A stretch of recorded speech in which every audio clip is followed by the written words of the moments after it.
Common English expressions set number 1। आपको 10-10 expressions या idioms का मैं सेट दे रहा हूँ जो आपके हर रोज अंग्रेजी में इस्तेमाल होते हैं, और ये आप डिफरेंट किस्म के एक्सप्रेशंस यूज करेंगे तो आपकी सुनने वाले पर दाग बैठेगी। आप इंट्रो देना है, आप कन्वर्सेशन करनी है, आपने डायलॉग करना है, आपने स्पीच देनी है, हर जगह पर इन एक्सप्रेशंस का इस्तेमाल होता है। तो चले स्टार्ट करते हैं सेट नंबर 1 से। पहला एक्सप्रेशन में यूज किया है वो है व्हाट्सअप। जब भी आप किसी से हाल चाल पूछते तो आप कहते हैं how are you doing, what's up, how is everything, how you doing. आप ये कर सकते हैं। तो अभी मैंने ये अमल किया है व्हाट्सअप, आप इसको how are you doing, how you doing, how is everything, how are you, ये सब इस्तेमाल कर सकते हैं। अभी के लिए इसकी वैरायटी इस्तेमाल कर सकते हैं, लेकिन मैंने अभी मेन जो रखा है व्हाट्सअप। जब भी किसी से पूछते हैं क्या चल रहा है, व्हाट्सअप, व्हाट्स गोइंग ऑन, तो आप ये कह सकते हैं। तो एक्सप्रेशन नंबर 2 जो आज शामिल किया है वो लॉन्ग टाइम नो सी। जब आप बड़े अरसे बाद मुलाकात होती है आपकी तो आप कहते हैं long time no see, where have you been, how is it going, how is it been. ये मिलते वक्त आपके लिए, तो आप करेंगे how long time no see. आज जब आप किसी की अहमियत देना चाहते हैं, जब आप बात इस तरह से करना चाहते हैं, उसको वैल्यू देना चाहते हैं, तो आप कहते हैं लॉन्ग टाइम नो सी। आप तो ईद का चांद हो गए, आपसे तो बड़े अरसे से मुलाकात नहीं हुई, तो आप कहते हैं लॉन्ग टाइम नो सी।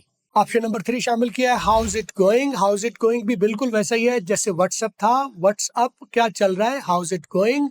आप किसी से पूछते हैं क्या चल रहा है, वो आपको बताता है well I have been busy, I am doing this, I've been busy doing this, I've been sleeping, I've been doing work। तो आप कहेंगे how is it going, how is it going है। और इसको मैं थोड़ा सा ब्रेक डाउन कर देता हूँ अंग्रेजी की तरह से। how is it की बजाय आप करोगे how's it का टी उड़ा दोगे, how's it ये कर दोगे, how's it कर दोगे, लेकिन टी नहीं बोलोगे। दूसरा आईएनजी वाले जितने भी फिक्रे होते हैं, जितने भी वर्ड होते हैं, morning, evening, cooking, dancing, sleeping, जिन वर्ड्स के आखिर में आईएनजी आता है, आपके पास चॉइस है कि आप जी बोलो या ना बोलो।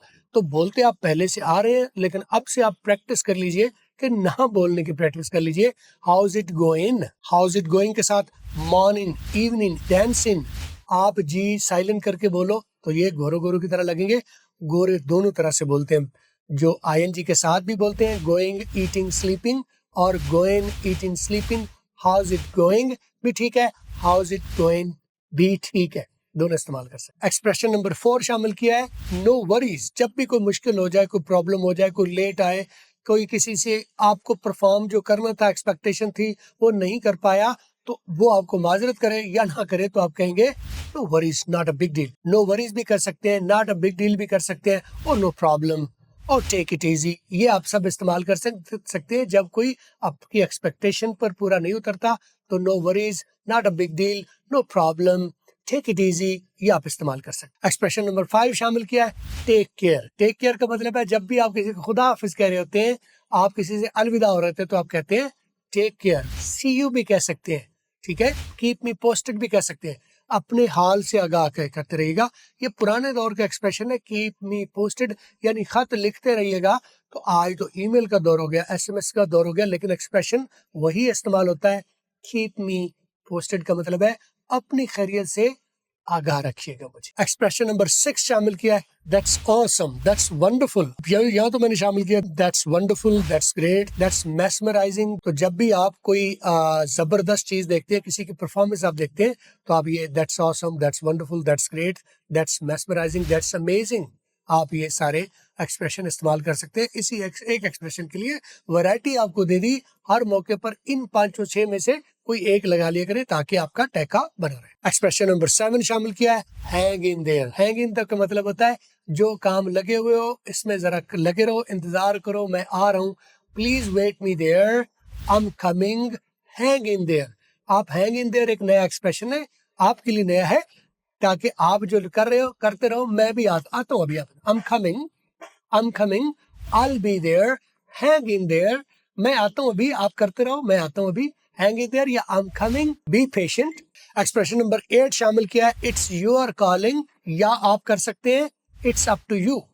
अब जो है you decide ये भी कर सकते हैं, it's up to you भी कर सकते हैं, लेकिन बेहतरीन एक्सप्रेशन ये it's your calling, फैसला आपका, decision is in your hand, the choice is yours, ये कितने इस्तेमाल हो गए ना। तो अभी मैंने जो आपके लिए जबरदस्त बनाने की कहा वो ये है कि it's your calling.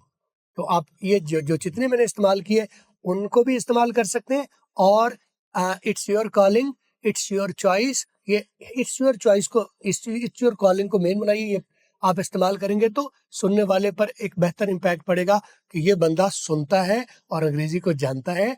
It's your calling. Expression number 9 शामिल किया है, आई am not sure.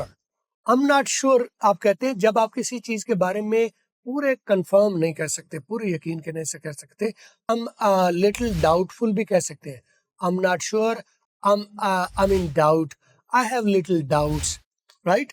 I can not decide between, इन दोनों में से मैं डिसाइड नहीं कर सकता। तो एक्सप्रेशन है आई एम नॉट श्योर। वैरायटी आप इस्तेमाल कर सकते हैं। एक्सप्रेशन नंबर 10 शामिल किया है, let's meet you soon, let's get together soon, right. See you again, see ya भी कह सकते हैं, राइट। दोबारा मिलते हैं, दोबारा मुलाकात होती है।